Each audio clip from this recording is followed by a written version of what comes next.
2020년 병역거부자의 날 특집 토크쇼 그런 난민, 병역거부자, 트랜스젠더는 없다. 이제 시작하겠습니다. 예, 안녕하세요. 저는 오늘 진행을 맡은 손희정입니다. 이번에 이제 병역거부자의 날을 맞이하여서요. 난민인권센터, 소수자 난민인권 네트워크, 희망을 만드는 법, 그리고 전쟁 없는 세상 이렇게 4개의 단체에서 좀 의미 있는 시간을 만들어 보았습니다. 병역 거부를 하거나 난민 신청을 하거나 트랜스젠더 성별 정정 신청을 하면 국가에서 자격을 심사하죠.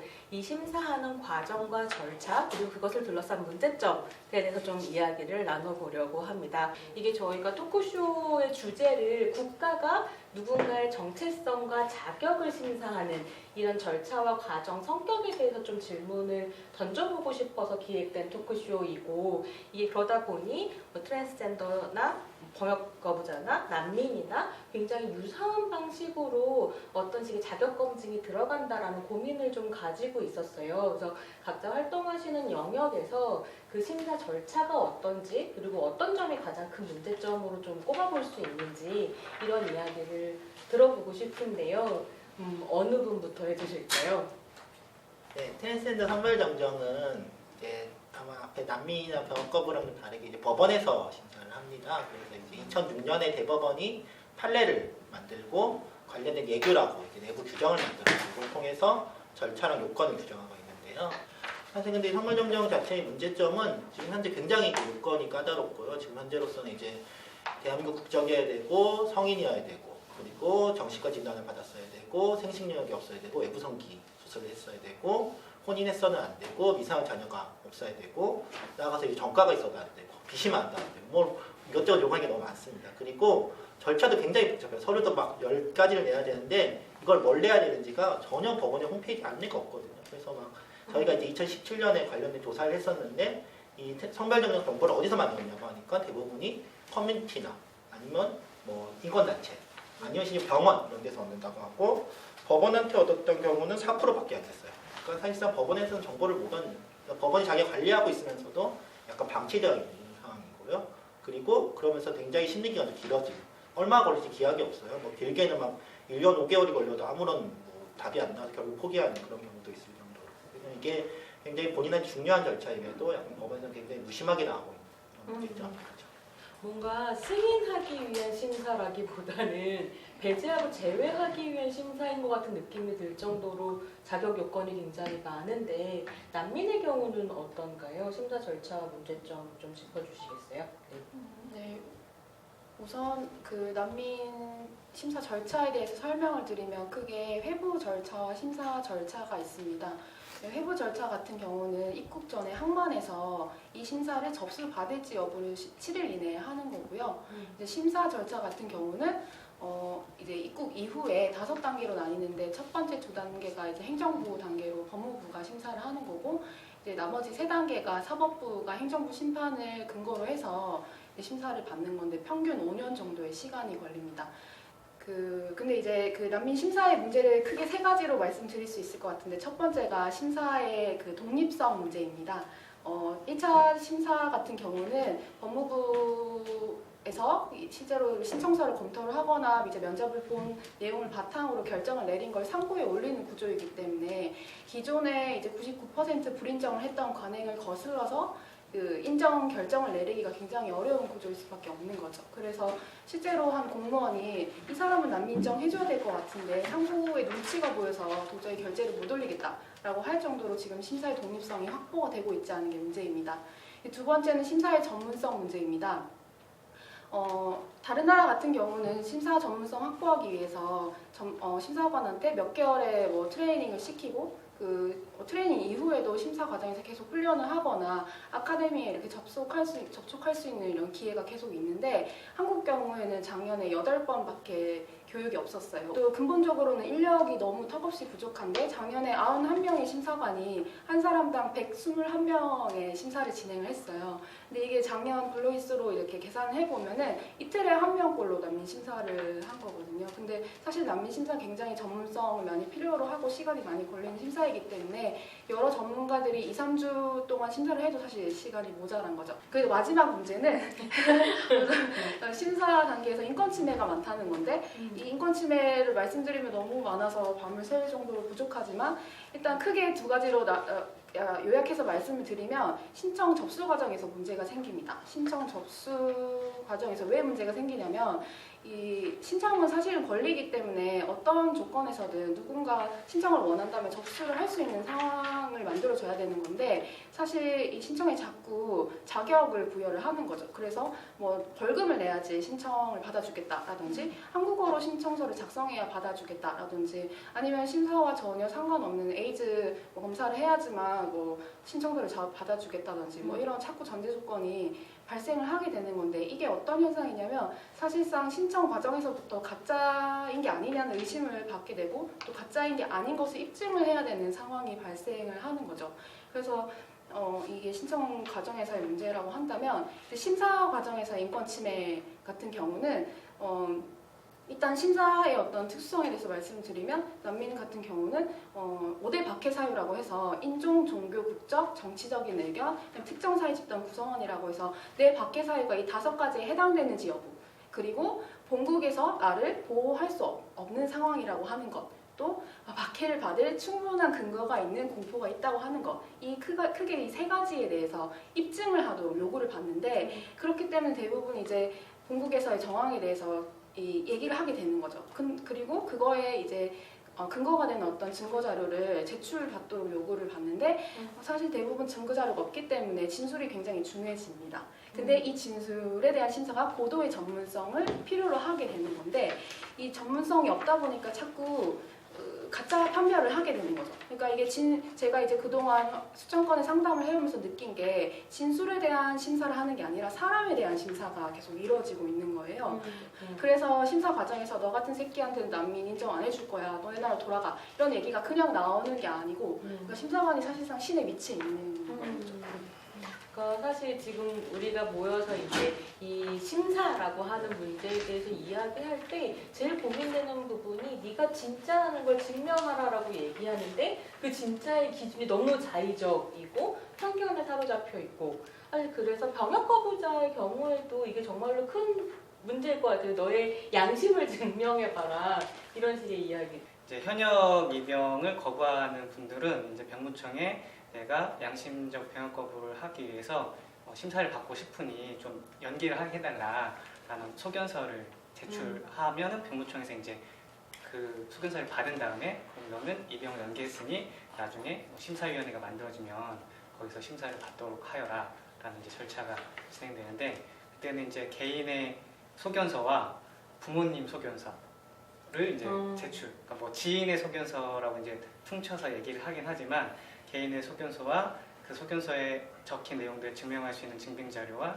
주변 어떤 지인들의 어떤 소견서, 대체적으로는 부모님 소견서를 많이 요구하고 있고 그래서 이제 뭔가 양심이라는 거는 개인의 선택이고 개별적인 것임에도 불구하고 그 개인과 개인을 둘러싼 사람들의 어떤 소견까지 약간 요구한다는 좀 어려움이 있는 것 같고 재판 과정에서는 뭐 앞에 말씀해 주셨던 거를 이제 판사나 검사가 그런 질문이나 행동들을 많이 하는 거죠.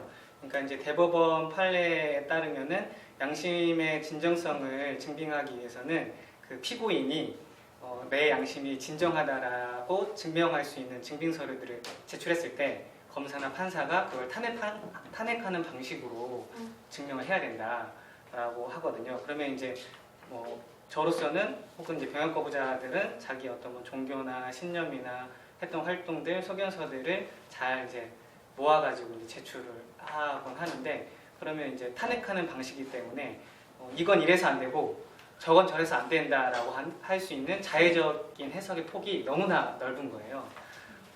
그게 이제 가장 재판 과정에서 큰 문제고 그래서 병역 거부자가 재판 과정에서 양심을 인정받는 거는 개인의 양심에 달리는 게 아니라 판사의 신념과 양심에 오히려 더 의존하는 듯한 결과들이 많이 나오고 같은 종교를 가지고 비슷한 종교 생활을 했더라도 어떤 분들은 뭐 양심적 병역 거부자로 이제 무죄 판결을 받기도 하는데 어떤 분들이 유죄 판결을 받기도 해서 현재로서는 그 기준이나 어떤 일관성 자체를 확인하기 어려운 게 가장 큰 문제이지 않을까라고 생각합니다. 네. 그래서 지금 뭐 심사 절차와 심사 과정에서 벌어지는 어떤 문제점 같은 것들을 좀 설명을 해주셨는데요. 아무래도 시청자들의 입장에서는 이게 경험해보지 않으신 분들 같은 경우에는 좀 어려우실 것 같아요. 무슨 이야기지? 그래서 저희가 좀 더 쉽게 다가가 보기 위해서 이런 질문을 했다거나 이런 기준을 들이댔다. 내가 이때까지 지원을 하면서 경험했었던 혹은 들었었던 가장 황당한 질문 기준 워스트 5를 한번 뽑아볼까 싶은데요. 워스트 5 따단. 이거는 그냥 하나의 시나리오 같아요. 본인이 언제 성소수자라는 걸 깨달았냐, 몇 월 며칠, 어떤 사건으로, 내 성적 지향을 처음 고민하기 시작한 나이에 대한 답이 면접 때랑 다르다. 이거는 그러니까 정체성 자체를 하나의 사건, 팩트 이걸로만 그냥 되게 납작하게 받아들이는 뭔가 이 심사관의 좀 인식의 문제고, 또 이거 자체가 뭔가 정보값이 틀리면 완전히 이제 부정해버리는 이런 게 있고요. 또 하나는 정상인이 될 생각은 해보지 않았는가. 이건 되게 이제 전형적인 혐오의 논리잖아요. 이런 거를 난민심사에서 왜 묻는 것일까 한번 고민해보면 좋겠어요. 또 하나는 당신 나라의 유명한 성소수자 활동가 이름을 아는가. 저는 이거를 그냥 저의 친구들한테도 너는 나 빼고 다른 성소수자 활동을 아는 사람이 있니? 이렇게 하면 사실 저희 단체 이름도 모르는 사람들이 너무 많잖아요. 근데 이런 거를 이제 또 물어보는 게 이제 있더라고요. 그리고 동성애자라고 했는데 어떻게 이성과 같이 찍은 사진이 있지? 네, 저는 여기 나오면 안 되는 거죠. 이런 것들, 그러니까 동성애자라고 하는 어떤 전형성들을 이제 되게 박제를 시켜서 좀 보는 좀 관점의 문제가 좀 있는 것 같아요. 그리고 마지막으로는 숨기면 되는데 왜 박해받았다고 주장을 하느냐. 그러니까 이거는 되게 많이 좀 헷갈리는 질문일 수도 있을 것 같아요. 그러니까 여기서는 이제 자신이 이제 뭐 동성애자든 HIV 감염인이든 그 본국에서 숨기면 되는데 뭐하러 너는 이거를 드러내서 박해를 받았냐, 내지는 왜 너는 숨겨서 왔는데 왜 이걸 박해를 받았다고 생각을 하느냐 라고 하는데, 사실 박해를 받았다는 게 뭔가 물리적인 폭력만 얘기를 하는 건 아니잖아요. 여기서는 이 사람이 어떻게 박해를 받았는지에 대한 맥락이 되게 중요한 건데, 근데 이게 왜 중요한 질문 중에 하나라고 생각을 하냐면은 예전에 대법원에서 이 성소수자 난민에 대한 재판이 있었어요. 이게 이제 계속해서 올라갔는데 대법원에서 이걸 이유로 이제 기각을 시킨 거죠. 그러니까 이게 자꾸 제가 아니라 주변 사람들을, 그러니까 너 어디에 소속됐는지를 묻거든요. 뭐 부모님의 종교는 뭐냐, 가족도 뭐 네가 믿는 종교를 같이 믿고 있느냐, 뭐 네가 믿는 종교에서 병역을 한 사람이 있느냐. 근데 저는 이제 종교적 신념보다도 전쟁 없는 세상이라는 단체에서 활동하는데, 그러면은 그 단체의 정관을 좀 가져와 봐라. 병역법을 명시하고 있느냐, 뭐 이런 질문들을 많이 하고요. 이게 전형적으로 가장 많이 나오는 질문인데 잘 안 뜯어지네요. 제가 긴장을 해서 그런가. 그러니까 뭐 가족이나 사랑하는 사람이 뭐 강도를 당하거나 살해 위협을 당할 때 너는 그때 옆에 있다. 그럼 뭐 어떤 판단을 할 거냐, 어떤 선택을 할 거냐.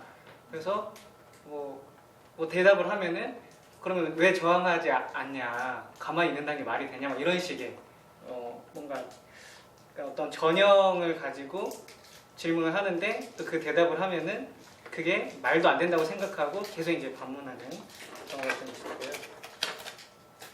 그다음에 최근에 이제 언론에도 많이 나왔는데 그러니까 폭력적인 게임, 그러니까 총 쏘는 게임을 하진 않느냐라는 질문을 많이 해요. 약간 되게 총에 집착하시는 분들이어가지고 그 총 게임을 하는지도 다 이제 그 뭐랄까 사실 확인 조회 요청 같은 걸 다 하시더라고요. 그럼 실제로 슈팅 게임을 했던 적이 있으면 양심적 병역 거부자로 인정을 안 해주나요?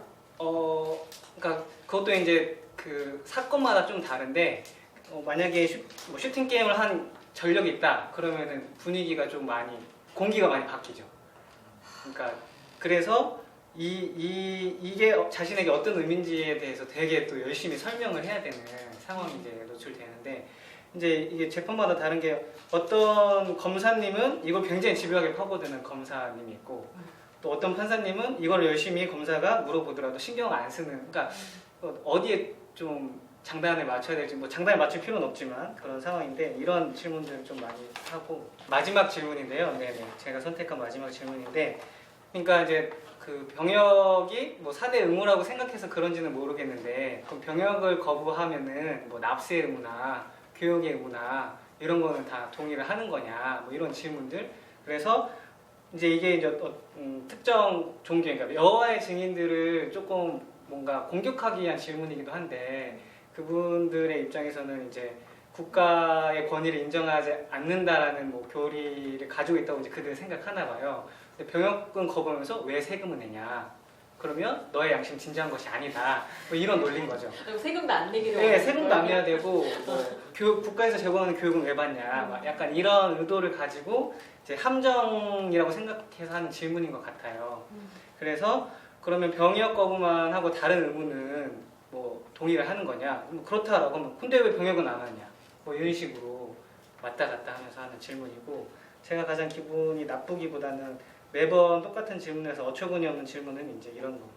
뭐 가족이나 사랑하는 사람이 뭐 강도를 당하거나 살해 위협에 노출되었을 때 그럼 그 옆에서 어떻게 하고 있겠느냐라는 건데, 이런 게 가장 좀 몰 이해에 기반한, 어떤 개인에 대한 어떤 양심에 대한 몰 이해에 기반한, 혹은 평화에 대한 어떤 생각을 고려하지 않은 그런 질문이라서 기분이 나쁘기보다는 제일 좀 어이없기도 하고, 그 질문이나 신문 과정에 그 벽을 좀 느끼게 하는 질문 중 하나가 이제 두 번째 질문이었습니다. 사실 저런 질문 같은 경우는 너무 분명하게 악의를 느낄 수 있는 것 같아요. 곤란한 질문을 골라서 던져가지고 함정에 빠져봐라 네. 라고 하는. 네. 네. 트랜스젠더 성별정정 심사에서는 어떤 황당한 질문이 나오나요?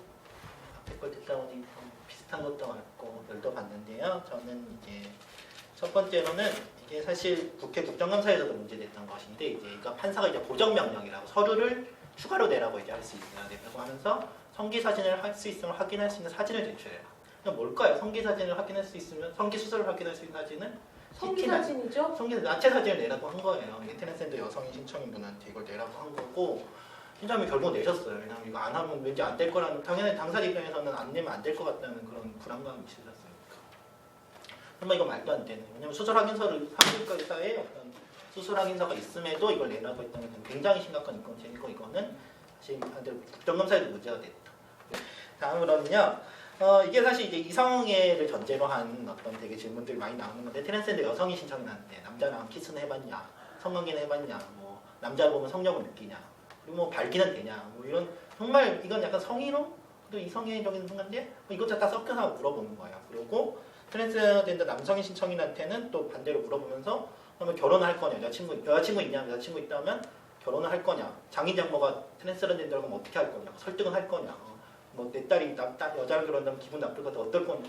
정말 아무런 의미가 없는 거거든요. 성별정정과 아무 상관이 없어요. 왜냐면은 그 사람이 뭐 이성애자인지 아니 동성애자, 양성애자인지도 전혀 무관한 문제인데도, 그냥 트랜스젠더의 어떤 성적 지향이 굉장히 다양할 수 있음에도 이성애에 국한시켜서 질문을 하고, 심지어 이게 자기 맛대로 이제 성희롱적인 질문을 하는. 그리고 뒤에도 약간 그런 질문이 나오는데, 이렇게 될 수 있는 이제 이 성별정정은 이 비송이라서 비공개예요. 그래서 당사자랑 오로지 판사만 들어갈 수 있어요. 여기다 이제 대리인 있으면 대리인 정도만 들어갈 수 있기 때문에, 그리고 기록도 남지도 않아요. 그래서 정말 아무 말이나 막 하게 되는 어떤 경향들이 좀 있더라고요. 진짜 황당한 질문 워스트 5를 듣고 보니, 그러니까 존재로서의 존엄, 인권 침해는 물론이고 존재로서의 존엄 자체를 그냥 기본적으로 인정받지 못하는 상황 속에서 국가가 자기가 제도랍시고 뭐 정체성을 검증하고 심사하고 존재의 조건을 결정짓고 이런 상황들이 벌어진다는 게 정말 여러 가지 고민을 좀 하게 하는 것 같아요. 네, 이야기를 듣다 보니 정말 자격 없는, 그야말로 자기가 자격이 없으면서 막 심사를 하는 사람들이 많구나라는 생각을 좀 하게 되는데요. 그러니까 이렇게 단 한 번의 진술이나 이야기만으로 자신의 정체성이나 진정성을 증명해야 되는 상황들에 놓이는 거잖아요. 굉장히 불합리하다는 생각이 좀 드는데 옆에 지원하시면서 보셨던 여러 가지 케이스들 중에 안에서 이런 불합리함에 대한 어떤 걸 좀 느끼셨는지 우리가 또 뭘 좀 알아야 되는지 나눠주셨으면 좋겠어요. 선발정세를 좀 중요히 보는 서류는 성장환경 지출서라고 이제 본인이 어떻게 살아왔는지를 보는 서류가 있어요. 근데 그 서류에 대한 심사가 좀 주로 이루어지는데 이 서류가 사실 결국은 개인이 내가 어떤 남성인지 여성인지를 태어났을 때 지금까지 그냥 살아온 시기를 다 입증을 하라고 하는 거거든요. 굉장히 어렵죠. 굉장히 어떤 남성 여성의 전형적인 틀을 맞춰놓고 거기에 맞는 삶을 살았음을 증명하라 하기 때문에 성장을 쓰는 사람들 대부분이 이제 어릴 때부터 뭐 이제 남성으로 성장을 하면 뭐 이제 치마 입기 싫어했고 뭐 앉아서 소변 보는 걸 싫어했고 뭐 고무줄 놀이 안 하려고 했고 뭐 축구를 좋아했고 뭐 이렇게 하지만 그게 사실 그 사람의 어떤 삶일 수도 있지만 그 사람이 되게 굉장히 다른 여러 가지 국면들이 있었을 것인데 그걸 다 삭제시키기 요구하는 것이고 그걸 통해서만 너가 입증할 수 있다고 요구하는 것이고요. 또 하나는 이제 아까 병원법이랑도 좀 연관되는 것 같아요. 이제 고통. 그러니까 네가 정말 남성인데 여성으로 태어난 애라 그러니까 처음에 남성의 몸에 갇힌 여성이나 여성의 몸에 갇힌 남성이라면 너는 고통받았을 거야. 너는 힘들었을 거야. 너는 정말 아무것도 못했어요. 성장수 전에는 아무것도 이런 식으로 계속 얘기를 하거든요. 그래서 법원도 그렇고 소수자 난민 같은 경우에는 어쨌든 이게 난민 심사 과정 자체가 아까 말씀하셨지만 가짜 난민 프레임으로 뭔가 이 사람의 박해에 뭔가 귀를 기울이기보다는 누가 가짜 난민인지를 걸러내는 거에 좀 목적을 두고 있는 경우가 되게 많은 것 같아요. 그러니까 그거를 되게 합리적이라고 생각을 하는 것 같고 거기에 이제 성소수자나 뭐 HIV 감염인이나 이런 경우에는 이제 네가 진짜 성소수자냐, 진짜 감염인이냐 이거를 사실 판단의 요소로만 그냥 접근을 하면서 이제 접근을 하는데, 그러니까 문제는 여기에 뭔가 여기 어떤 가이드라인이나 뭔가 이 사람의 어떤 기본 인권적인 소양을 가지고 있는 걸 확인할 수 없는 상태로 이제 묻는 거죠. 그러니까 이 사람이 이 심사관이 뭔가 어떤 성소수자에 대한 편견이나 낙인에 대한 의식을 가지고서 그냥 질문을 던지게 되고 여기에 이제 난민 신청자는 거기에 답을 해야 되는 그런 어떤 심사 안에서의 위계가 좀 강한 것 같아요.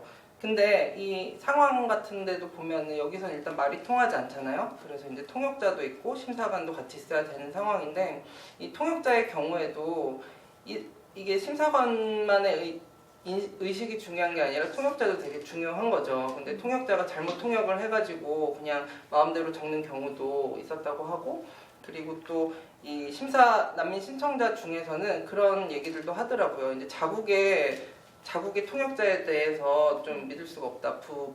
부담이 좀 있다. 왜냐하면 이 나라에서는 성소수자 자체를 이제 뭐 범죄화하거나 불법화를 했을 때 이 통역자도 그런 인식에서 그렇게 자유롭지 않을 수 있잖아요. 그렇게 되면은 이 사람이 이제 난민 신청을 해서 그 신청국에서 이제 어느 정도 체류를 하는 동안에도 소문이 돌 수 있고 그래서 어떤 해코지를 당할 수가 있다. 그래서 얘기를 못하는 경우들이 좀 많은 것 같더라고요. 그래서 이제 좀 그런데, 그러니까 생각해 보면은 이게 정체성의 여부를 판단을 할 수 있을까? 그러니까 이 성소수자로서는 이렇게 살아야 된다. 뭐 트랜스젠더는 이렇게 살아야 돼. 감염이 이렇게 살아야 된다라고 하는 답이 있는 게 아닌데도 이제 이 사람이 어떤 구체적인 삶의 좀 지층을 가지고 있는지를 보는 게 아니라 그냥 정체성 여부로만 접근하는 게 좀 문제일 수 있는 것 같고, 그리고 또 하나는 이게 난민 신청자를 심사하는 거고 이게 이제 막 되게 긴급한 상황에서 어쨌든 막 난 이 나라 갈래 저 나라 갈래 해가지고 오는 경우는 되게 희박하잖아요. 그래서 한국에 왔는데 그러면 진짜 이 사람이 뭐 사전에 막 몇 년 동안 증거 자료를 모아가지고 오는 것도 아니고 그런 상황에서 당연히 불안정할 수밖에 없고 일관될 수가 없는 상황인데 이거에 대해서 정말 사실 여부만 그냥 따지는 것이 과연 맞을까? 그래서 얘기를 나누다 보니 또 심사하는 사람 개인의 자격을 지금 우리가 질문할 게 아니라 진짜 구조적으로 촘촘하게 무지에 바탕하고 있는 문화를 어떻게 바꿀 것인가 큰 문제겠어요. 네. 저도 좀 구조적인 얘기를 말씀드리고 싶은데 일단 진술이 불가능한 부분에 대해서 말씀드릴 수 있을 것 같아요. 난민 심사 같은 경우는 일단 뭐 돈이 많아야지 난민 인정 받을 수 있다라는 얘기가 일단 신청자들 사이에서 왜 나오냐면, 그러니까 제도가 있다고 진술의 기회가 있다고 해서 그걸 제대로 활용할 수 있는 상황이 아니라는 거죠. 그러니까 처음 신청서 15장짜리를 써야 되는데 그 15장짜리 쓰는 게 난민법이 굉장히 어렵게 되어 있기 때문에 그걸 이해하는 것도 어렵고 또 언어가 다르기 때문에 잘 언어를 구사를 해서 작성을 해야 되는 문제가 발생합니다. 그렇기 때문에 당연히 법률 조력을 받아서 활동가나 변호사를 만나서 신청서를 작성을 해야 되는 거고 뭐 돈이 있으면 행정사무소 같은 데 가가지고 30만 원, 50만 원 줘가지고 뭐 신청서를 작성을 하거나 또는 이 과정에서 브로커를 만나게 되기도 하는데 근데 이 과정 자체가 이미 내 이야기가 다른 사람에 의해서 편집이 되는 거거든요. 그래서 실제로 많은 분들 신청서를 나중에 복사해서 보면은 본인이 이런 얘기를 썼다는 걸 이해하지 못한 채로 제출한 경우가 많아요. 근데 이제 문제는 그 다음 진술의 기회는 면접인데 면접은 혼자서 해야 된다는 겁니다. 그러니까 이게 구조적으로 진술이 불일치될 수밖에 없는 함의를 가지고 있는 부분이 있다는 거고요. 난민 같은 경우에 이제 5년의 긴 심사 기간 동안 거의 평균 1시간 정도, 통역을 제외하고 1시간 정도의 기회가 있는데 이때 이제 면접이 구성되는 것들을 보면은 사실 뭐 질문은 당연히 심사관만 할 수 있는 거고 질문이 어디서 나오냐 했을 때는 신청서를 기반으로 나와요. 근데 신청서를 제대로 작성하지 못할 경우는 내가 원하는 걸 진술할 수 있는 질문 자체가 아예 등장할 수 없는 구조라는 게 이 문제인 것 같습니다. 그래서 난민 심사 제도는 사실상 난민으로 하여금 계속 본인이 박해받을 충분한 근거가 있는 공포가 있다는 것 그리고 본국 정부가 보호를 하지 못하는 것에 대해서 계속 설득을 하도록 난민분들한테 요구를 한다는 문제가 있는데 근데 이게 결국에는 그 난민분들의 어떤 설득력에 따라서 난민 지위 인정 여부가 갈리는 부분이 생긴다는 거죠.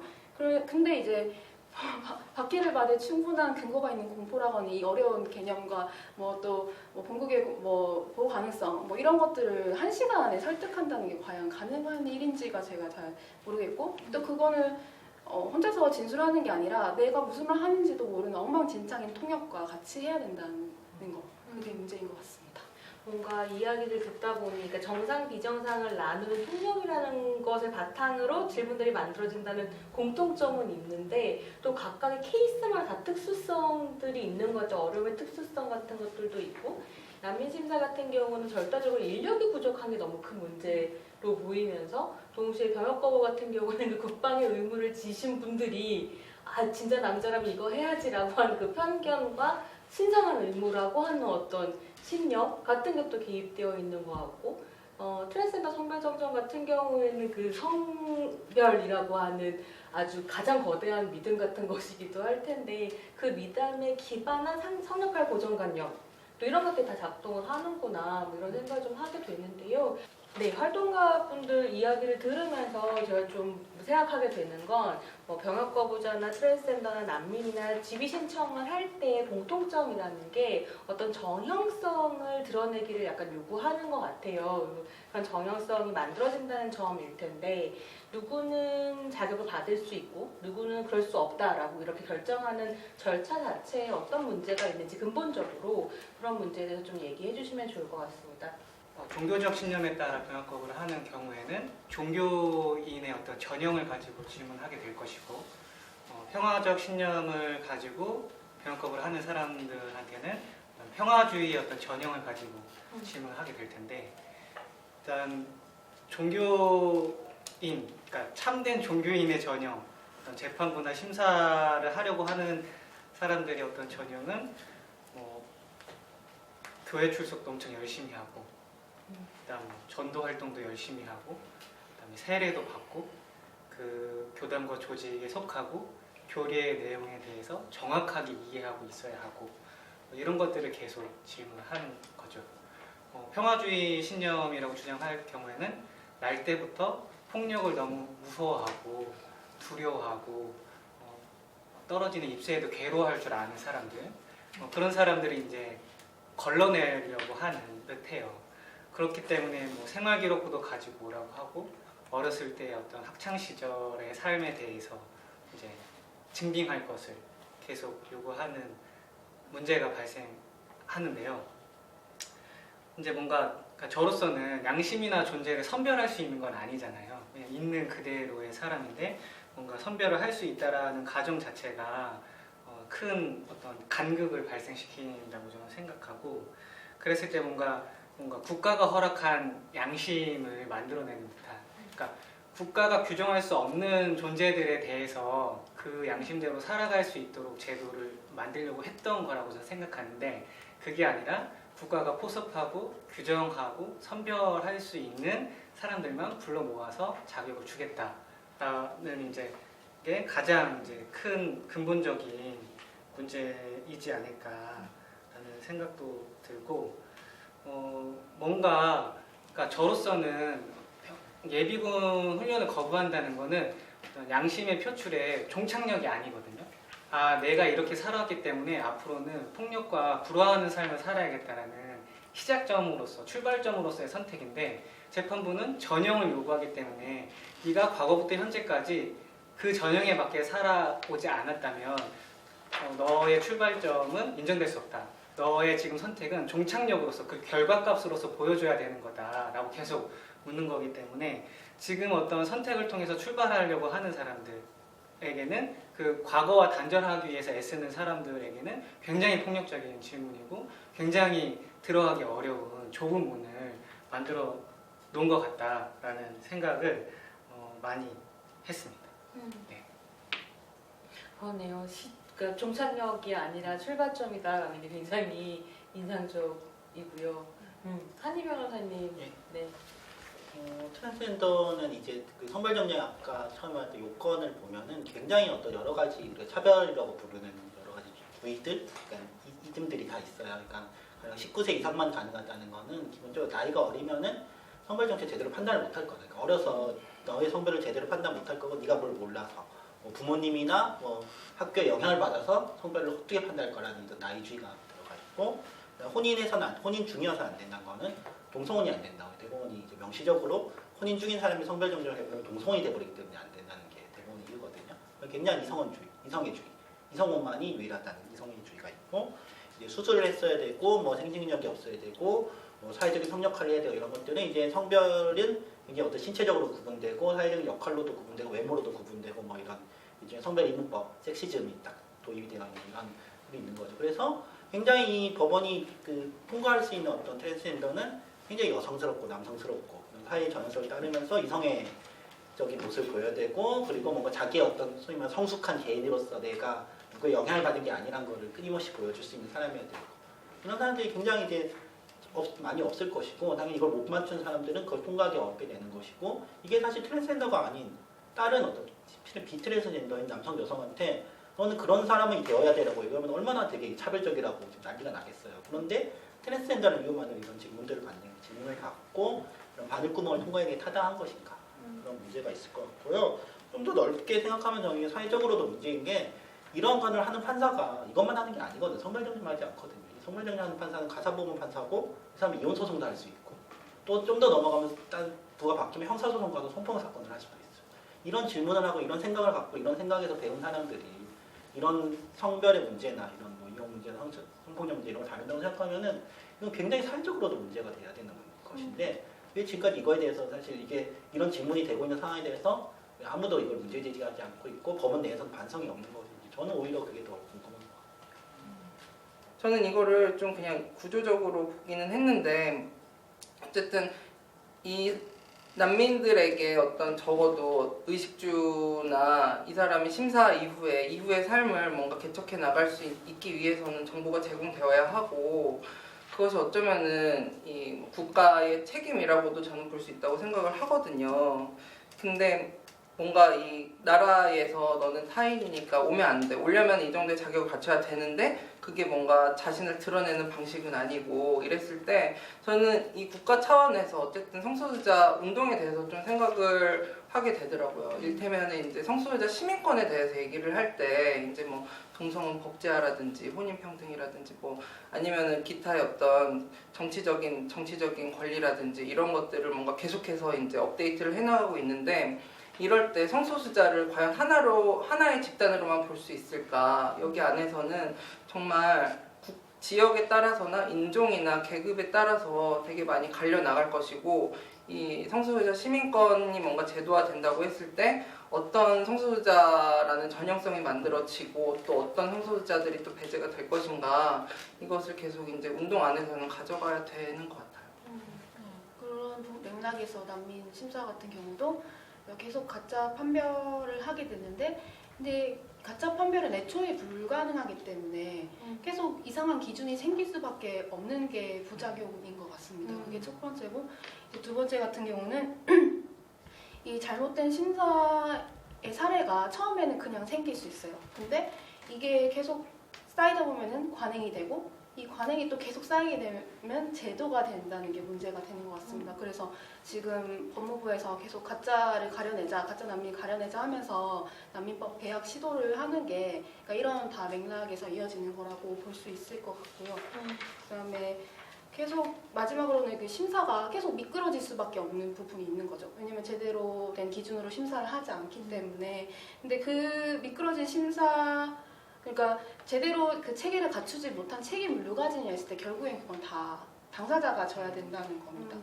그래서 뭐 그거는 이제 뭐 내가 난민 불인정을 받는 것뿐만 아니라, 예를 들어서 법무부가 매년 어떤 얘기를 하냐면 1000명 중에 1명이 난민 인정되는 이유는 심사가 제대로 갖춰져 있지 않는 게 아니라 가짜 난민이 많아서 그런 거다. 뭐 이런 이야기가 나오는 것도 다 그런 맥락에서라고 볼 수 있을 것 같습니다.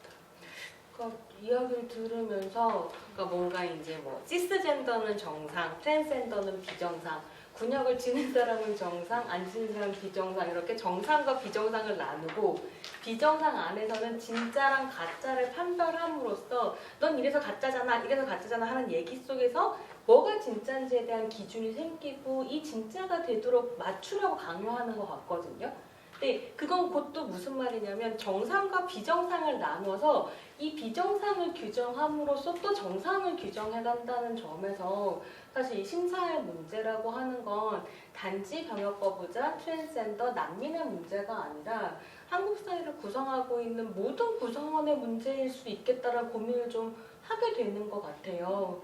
네, 저희가 긴 시간을 달려왔습니다. 그래서 이제 이런저런, 긴 시간 30분? 네. 열심히 이런저런 이야기를 하면서 달려왔는데요. 이제 이야기들 속에서 좀 약간 문제일들이 좀 보이기 시작하는 것 같아요. 그래서 요번에는 요것만은 꼭 바꾸자 이야기를 좀 들어보겠습니다. 일단은 전문적이고 독립적이고 공정하고 신속한 심사 체계를 만들기 위한 일단 기본 시스템을 갖추는 거는 모든 분들이 공감하실 부분이라고 생각합니다. 그래서 난민 심사 같은 경우는 출입국 통제 하부에 지금서 이제 심사가 이루어지고 있기 때문에 그걸 분리를 해서 독립된 기구를 만드는 것. 그 다음에 인력과 자원을 충분히 확보를 해서 졸속 심사를 당장 중단시키는 것. 그 다음에 이제 심사관뿐만 아니라 심사 제도를 전반적으로 이루고 있는 통역자나 뭐 정보 안내자 같은 인력들의 전문성을 어떻게 축적시킬까에 대한 고민을 계속하고 이를 위한 자원을 아끼지 않는 것. 이런 이제 기본적인 시스템을 바탕으로 일단 어떻게 적극적으로 인권 침해를 구제할 것인가에 대한, 막을 것인가에 대한 부분이 되게 중요하다고 생각하는데, 왜냐면 저 난민 심사 같은 경우에 그러니까 하루아침에 이런 가짜 판별의 기조가 생긴 게 아니라고 생각하거든요. 이게 심사 제도를 이루고 있는 사람들, 그리고 그 사람들이 낳은 어떤 관행들이 켜켜이 쌓이고 얽혀서 이제 하나의 거대한 시스템으로 작동이 되고 있는 거라고 생각하기 때문에 이거에 대항해서 어떻게 싸울 것인가 생각하면 정말 할 일이 많습니다. 그래서 근데 또 반면 생각해 보면은 이제 심사 제도는 결국엔 사람이 운영하는 거기 때문에 아무리 완벽한 시스템이라 하더라도 결국엔 인권 침해가 필연적으로 발생할 수밖에 없는 부분도 있는 것 같아요. 그래서 어떻게 이 인권 침해를 감시하고 제재할 것인가, 그리고 이에 수반된 어떤 피해자들이 있다면 어떻게 권리를 회복시킬 것인가에 대한 고민이 되게 중요하다고 생각합니다. 가짜 난민을 잡겠다는 태도는 되게 문제적이잖아요. 그래서 이제 뭔가 이 사람의 이야기를 듣고, 그러니까 일관되지 않는 부분에 대해서는 뭔가 좀 더 증거를 보충해서 좀 이 사람의 서사를 만들어주는 그런 역할이 되게 필요한 것 같고, 그리고 심사 과정이 한 번으로, 면접 한 번으로 딱 끝나잖아요. 사실 재심사 절차라는 게 지금 없는데 그런 절차에 대해서도 좀 요구를 해야 될 것 같고, 제도의 변화 같은 것들을 좀 고민을 해야 될 것 같은데, 그랬을 때는 좀 이 운동뿐만이 아니라 이 공동체 차원에서 어떻게 고민을 해야 될까.